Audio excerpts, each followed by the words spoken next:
हां, मी कुंडवाडचा एक सामान्य शेतकरी आहे आणि माझ्या बोरला ज्यावेळेला बोरवेलपासून पाण्यापासून जरा माझ्या पिकावर परिणाम दिसायला लागला, त्याला पाणी क्षारमय असं वाटायला लागलं आणि उबिकॅन जे वॉटर कंडिशनर आहे यांच्याकडे मी संपर्क साधला आणि साधल्यानंतर त्यांच्याकडे पाणी तपासलं तर त्याचे क्षाराचे प्रमाण होते आणि मी तसा कुंडवाड गावचा माझं नाव अण्णासो चौगुले, मी शेतकरी संघटनेत काम करतो आणि त्यामुळं मला ह्या कंपनीची संपर्क साधता आला मला आणि त्या कंपनीच्यामुळं कंपनीच्या माणसांनी पाणी तपासलं, पाण्यात क्षाराचं प्रमाण दिसलं आणि मग मी निर्णय घेतला की हा बसून बघूया,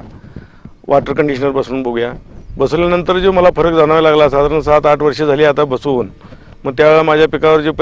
पीक जे उठत नव्हतं किंवा वटत नव्हतं ते आता हे एकाच वर्षात रिझल्ट यायला लागले आणि तिथनं मग ऊसासारखं पीक असून दे किंवा केळीसारखं पीक, मका घेतलेला आहे, भाजीपाला घेतलेला आहे, डबू घेतलेला आहे आणि मग आत्ता तर ऊसाचं माझं पीक आहे, तिथं समोर पीक दिसतंय.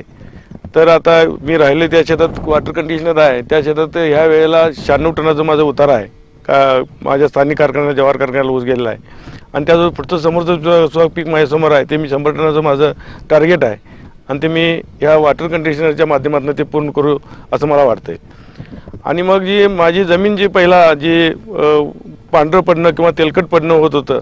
ते आता पूर्ण बंद झालं आहे, कारण 7-8 वर्ष झालेली आहेत, त्यामुळे पूर्ण क्षार गेलेत असं मला तर वाटायला लागलं आहे. ज्या जमिनीत तर क्षाराचं प्रमाण आहे त्या सगळ्या शेतकऱ्यांनी खरं म्हणजे याचा उपयोग करावा, कारण मी एक शेतकरी संघटनेत काम करणारा माणूस आहे. शेतकऱ्यांची आर्थिक परिस्थिती सुधारली पाहिजे, त्याला सन्मानानं स्वाभिमानानं जगायला यायला पाहिजे, त्यासाठी हे एक माध्यम चांगलं आहे असं माझं मत आहे.